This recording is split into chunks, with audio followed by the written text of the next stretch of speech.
See, I was working for the CIA with my wife, Morgan Fairchild, whom I've slept with.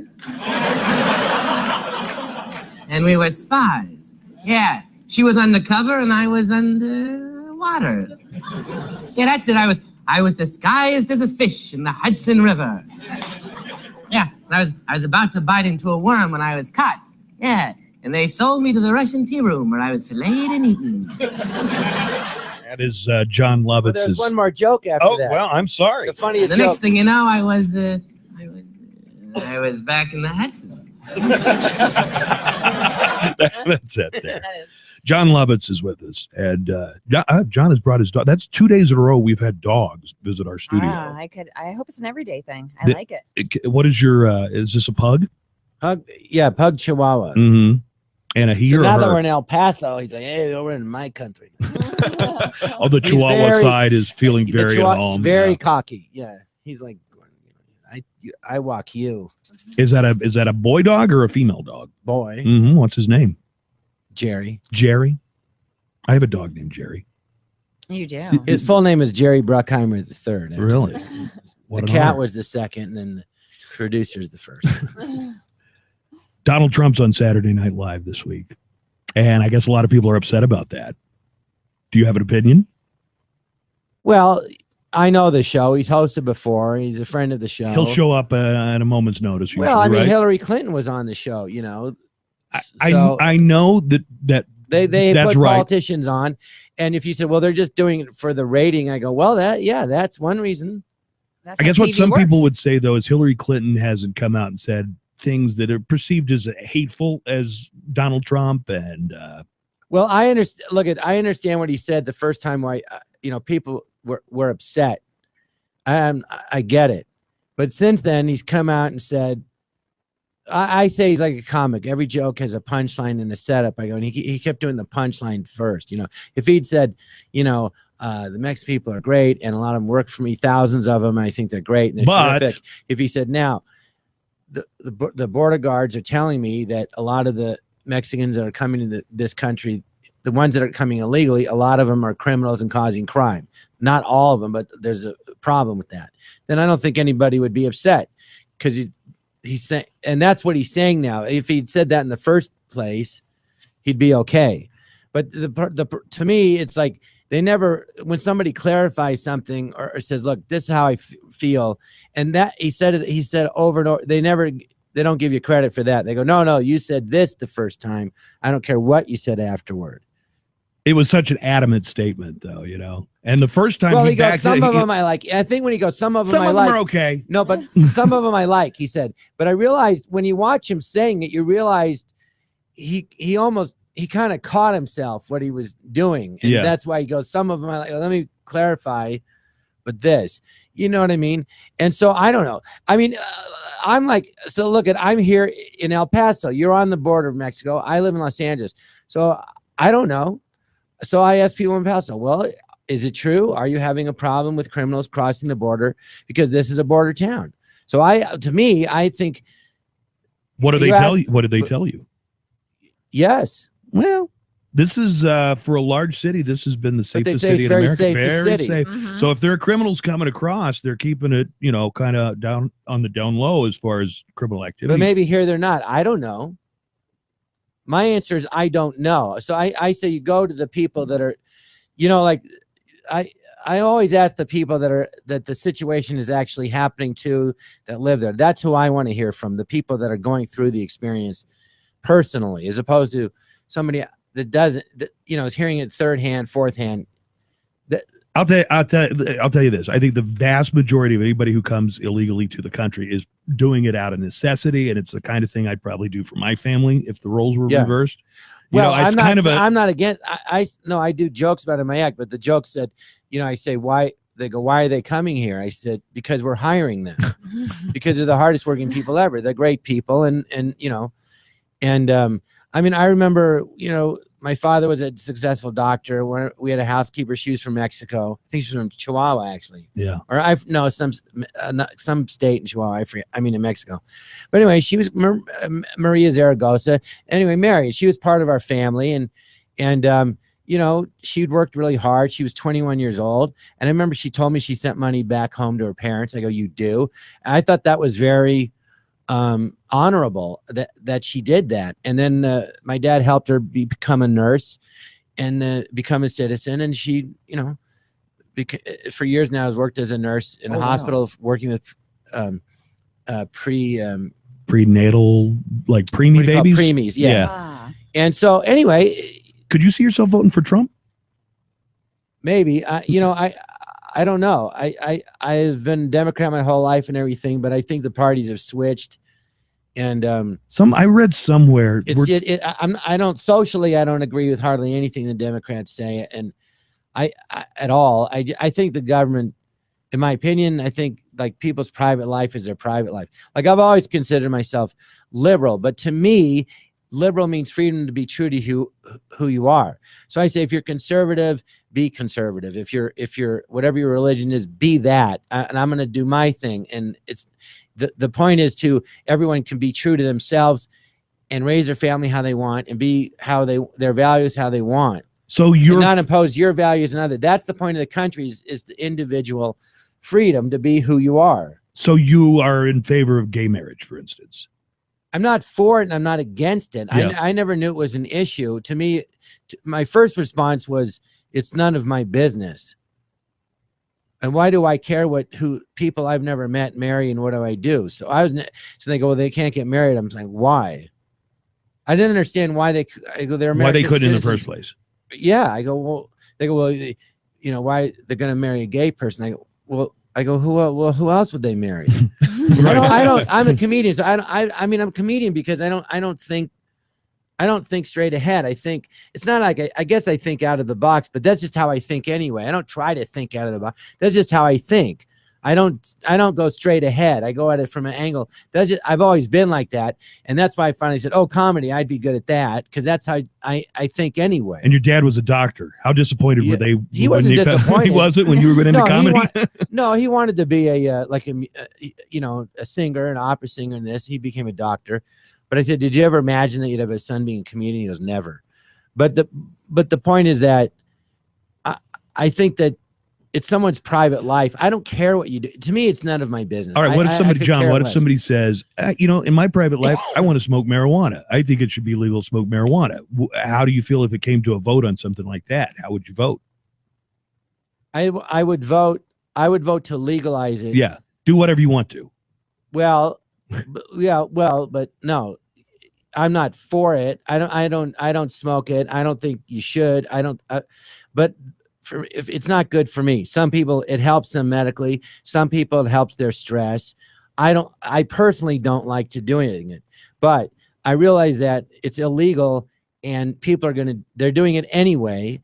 And the Colorado, it passed. I was there a few years ago and I said, well, do the conservative wants it? They go, everybody wants to make it legal.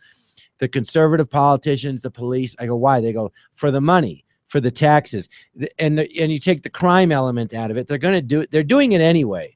So it's not like you make it legal and then alcohol is legal. Then they made it illegal with prohibition. And then they had Al Capone and all the crime and Boardwalk and it was Empire. A mess. So then they made it legal and then the crime went away and then they taxed it. I mean, people that are going to drink or get high, they're going to do it anyway. I get where you're coming from. It almost sounds kind of libertarian. You familiar with that political persuasion?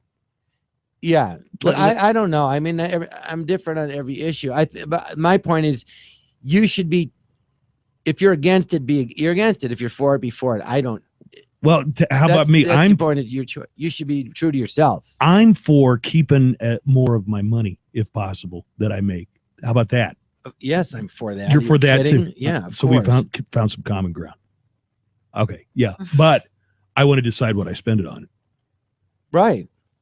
So if I would have spent it on, you know, porn sites and stuff, it should be my business. I think it should all be your business. I think it's your money. Yeah. You know, but I think. How about super, super wealthy people? You know, everybody's talking about the 1%, these billionaires. Do you think they should put in more? The 1% versus the 99% is the biggest load of crap.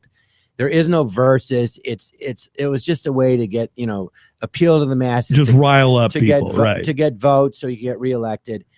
you know, Obama is against the 1%. In the meantime, he's making millions. He's going to make millions when he leaves office. The point is that everybody that I know that's like, I happen to know a friend of mine, uncle, is a Sheldon Adelson. He's one of the wealthiest people in the United States. We're like 30 billion. Of course. The guy was basically grew up when he was 5 years old. My friend's father, he was just home, basically living in the street, or met him. He goes, and he grew up with him. He had no money. He didn't make money until he was 56 years old. He worked hard. He figured out a way to make a lot of money, and he made a lot of money. I don't think he should be penalized for that. I also think that if you look at the tax rates, you know, after a certain amount of income, I think it's $388,000 a year, you pay, now it's 39.5%. It was 35. And in California, see, Texas, you don't have state tax. California, they raised it from 9.25 to 13. So you pay 0 state tax in Texas. In California, you're paying almost 13. Yeah, things are real punitive in California. So that's just between the federal and the state, you're over half your income, over 50%. Then if you own a home, it's property. So it's almost up to 70%. And then you have deductions, legal business deductions. So that's how it works. So you still end up paying a lot. So if you go like, well, you're only paying 30% after the deductions. Well, these are people that are complaining that pay nothing. And so my whole thing about it was, I don't think I'm not paying enough. I'm paying more. Half is too much to me, which you just agreed with. If you say to anybody, for every $2 you make, you have to give $1 back. That's not a good deal. Does that sound fair to you? And No. they all say no. I go, well, that's what it is. When you're, when you get in that upper tax bracket, that's right. It's set up. I'm writing a book about it, but it's very hard to succeed. Like, I'll give you an example.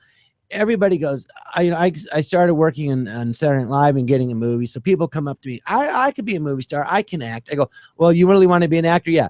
Well, why don't you get in the theater and do this and study? No, I don't want to do that. 90% of the people that come to Los Angeles to act, they don't want to really be an actor. They just want to be famous and to get the money, but they don't want to like learn how to act, and it takes years. For instance, they don't want to work for free at the Groundlings or pay to be in Groundlings. No, I had to work a regular job as like a messenger for $5 an hour, and then for 8 hours a day, and then the other 8 hours I'm working on the Groundlings and writing sketches, paying to do it for years for free. I mean, paying to do it, and then I finally get in the Groundlings. I'm not getting paid, and I'm working my butt off. Did you decide? You have to have 2 jobs. There's no guarantees that you're going to make it, and you have to go for it.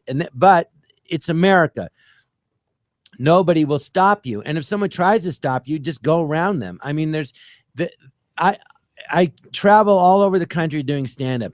All the clubs, usually they'll have a driving car service pick me up. The people in the car service are inevitably from Eastern Europe, the Sudan, Armenia, all over the world. I say to them, do you think that you're not from this country, but you've been here how long? Oh, 10 years, 20 years. Do you think people in America have no idea how good they have it compared to the rest of the world? And they all say they have no idea. They have no idea how good they have it. There was a guy from the Sudan. He goes, what, are you kidding me? He goes, I have 2 jobs. I get to have 2 jobs. I can send my kids to college. Thank God for my 2 jobs. What a great country. Yeah, and he's a driver. And he's saying, thank God. You understand?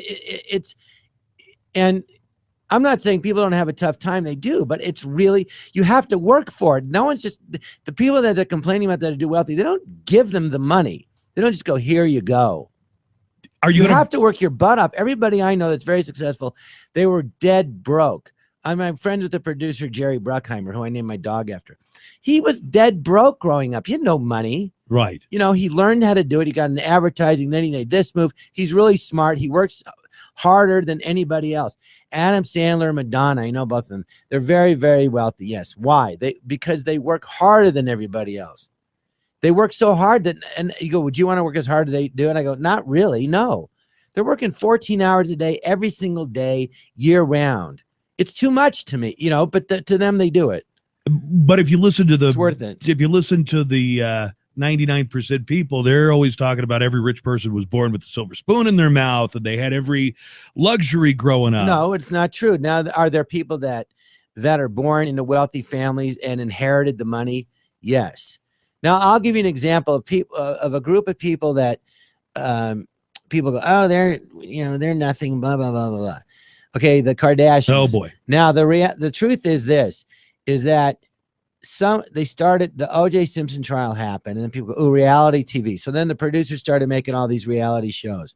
Then Kim Kardashian, I guess, was the stylist of Paris Hilton, and saw that, and her mother said, you know what, we could do that, and she planned the whole thing. In other words, she saw the reality shows as a business opportunity. Okay, these girls, you don't understand that it doesn't just happen. They have like these stores. They're working. They work. I mean, 16 hours a day. They work their butts off. You don't have to appreciate what they do or think it's worthwhile to society, but they're making it. And the point is that they're looking at it as a business opportunity. Now, do you say, but what talent do they have? What I go, well, I don't know, but the reality show, they turned into a business. So, and they work very hard. No one just gives them the money. This is going to come as a shock to you. But people are against them because they're so popular. They pay me to do this. Can you imagine? Right. I mean, I love doing stand-up. It's fun. You know, stand-up is fun. They go, what do you think it's work? I go, no, it's fun. I go, and everyone stand-up goes, you know, you pay me for the travel. You know, but you have to work. People, I can do stand-up. I go, all right, well. But you're not a typical doing stand-up. You own your own comedy club. Not anymore, I don't. No? But I go, I'm 58. I've been thinking about how to be funny since I'm 5. So go ahead, put in 53 years, and you can get to this level. Good luck to you. It doesn't just happen. That's what people say. The people that say, oh, they're born with a silver spoon in their mouth. It's like, yeah, some people inherited money. And my answer to that is, so what? Why do you care about those people? I learned, as a manager said, I was on Saturday Night Live, and the second year, Dana Carvey's on the show, and Lauren goes, you're going to have a lot of competition. And he would pit us against each other. And Dana's one of my best friends. But we would talk about it. Dana and I would talk about it, how we're pitted against each other, and we're competing for airtime, you know. So he goes, well, we're competing, but at least we're talking about it. It's healthy. I go, yeah. And our old manager, Bernie Brillstein, I was going, well, I can't get this on, and it's so much tougher. And Bernie said, listen, forget the person on your left, forget the person on your right. Just look ahead to where you want to go and focus on that. And that's my advice to people complaining about people who are successful and have the success that they wish they had. Concentrate on what's going on in your life. Focus on you. Yeah, focus on you. What do you want to do? Are you willing to do what you have to do to get what you want? Are you willing to do the work? And if you're not, then you're not. Are you willing to work 8 hours a day at a job you don't like? And then the other 8 hours that you're awake, what are you going to do at that time? Are you willing to work on your craft, on whatever it is you want to do? And there's no guarantee. And are you willing to do it? And the truth is, most people aren't. Most people don't want to work 18, sleep 8 hours and then work 16 hours a day to get the money. They don't want to. Yeah.